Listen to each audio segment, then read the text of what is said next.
Hi everybody, it's Dandruff with your Juice Cartridge for Friday, January 26, 2018. Welcome to Friday, and for those of you who are wondering where the hell I was yesterday, my computer started blue screening and I had to rush out and get a new motherboard. But that being said, I will never willingly buy another gigabyte board as long as I live, but everything should be fine from here on out. And I admit I have forgotten to do this for the last 2 weeks. It is time for this week's game code giveaway with Papa Bones for your comment here about cosmetic loot boxes not being okay anymore, and I agree with you.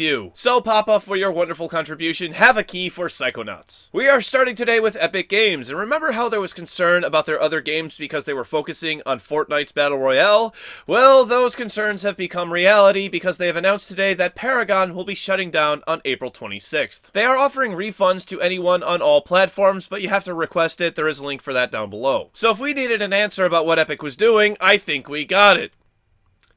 Hey, does anyone want to go play Fortnite? And I don't mean the Battle Royale, I mean the base game, the actual thing. Does anybody remember that even exists anymore? I am honestly concerned about Epic's other games, like the upcoming Unreal Tournament. They say this was done because there was no clear path on development. I guess that's because Paragon didn't jump onto a current gaming fad and make as much money as Fortnite. I would just hate to see Epic turn into the likes of Konami and turn their franchises into whatever game makes the most money for them. Let me know if you're a Paragon player in the comment section down below. Moving on, if you're looking for something to play this weekend, Black Desert Online is free until Monday on Steam, and if you like it, you can pick it up with a 50% off discount. On to release announcements with a new Friday the 13th game with a chibi-esque art style coming to us from Blue Wizard Digital. It looks much better than that crap made by Ilphonic. Paradox revealed today a new expansion is coming to Stellaris called Apocalypse. It should be arriving on PC this February 22nd. And then a new patent from Sony was discovered for what looks like a new PSVR controller, looking very similar to the Vive's controller. No release date or pricing information just yet. Moving on to Rainbow Six Siege, with Ubisoft saying PS4 Pro and Xbox One X support are coming in the future, but cannot say exactly when. And that's about the best I can say about Rainbow Six Siege for the moment, because Ubisoft has decided to raise the price on this game that is now more than 2 years old. You know how most developers lower the price on their games as time goes on, or at the very least, if you're Activision, you charge the same price for Call of Duty as you did at launch? Well, nope. Not Ubisoft! The starter edition is currently $15 US and will be staying that way, but I personally do not recommend it because it turns the game into an absolute grind fest. All other editions have had their price raised by at least $20, and all you receive is some extra premium currency, which you can buy anyway, and some loot boxes. And that's not the only thing players are upset about, because Ubisoft has introduced a limited time loot box with 50 different items contained within. Longtime players are upset because new players get 14 of these boxes. They're called packs in-game, and everyone else who's already owned the game only gets 4. Realistically, I think everyone should just get 14 to make it fair for everyone. Moving on to some Valve news, at a developer event in Barcelona, Valve revealed their big picture mode will be receiving an update, and listed some other changes coming. While there aren't many details, some of the things talked about were a calendar to assist devs in scheduling in-game events, and confirmation that devs are still working on games. In other news, Valve has tried to appeal its fine for $2.4 million in Australia once again. The fine stems from a lawsuit filed by the Australian Competition and Consumer Commission in 2014, in which Valve was found guilty of breaking Australia's consumer laws by not having a proper refund policy. Valve appealed to a full court, which, in the Outback,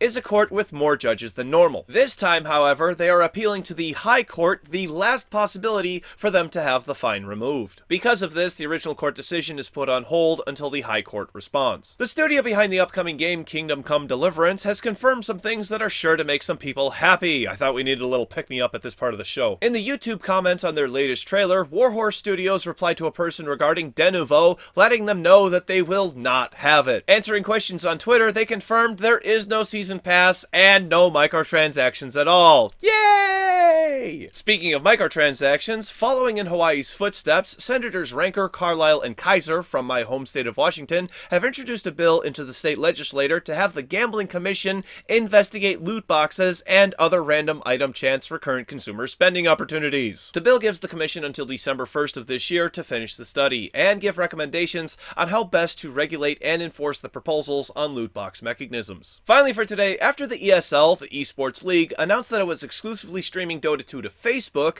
they began DMCAing and copyright striking some larger Twitch casters of Dota 2 events. This decision was met with threats of boycotting the ESL 1 Genting tournament. In a response, ESL ESL stated, anyone can stream Dota 2 as Valve stated after T17 as long as they are a community of streamers free from commercial interest. And they are not going to allow any streams that are competing with their main language streams, and they cannot allow streams to monetize that content. For those who do not know how casting Dota 2 events works, Valve has a program called Dota TV, which allows casters to take gameplay from the tournament and broadcast themselves announcing plays and other things going on. Now, in a statement from Valve, they said, "We designed Dota TV's guidelines to be flexible in order to allow for up-and-coming casters or community figures like BSJ or Bulldog that occasionally watch tournaments or games on their channel to be able to stream off of Dota TV." Finally saying, "It'll be our judgment alone on who violates these guidelines and not any other third parties." Banana Slam Jamma, one of the streamers ESL filed a DMCA against, resulting in his banning from Twitch, is mentioned in it, as well as Admiral Bulldog, who took down his stream out of fear of the same thing happening to him. Valve pretty much told the ESL to buzz off and told them they have no right to copyright claim them. Hopefully this means they can get back to casting, unless the ESL has a stick up its butt and tries again, even after being told no.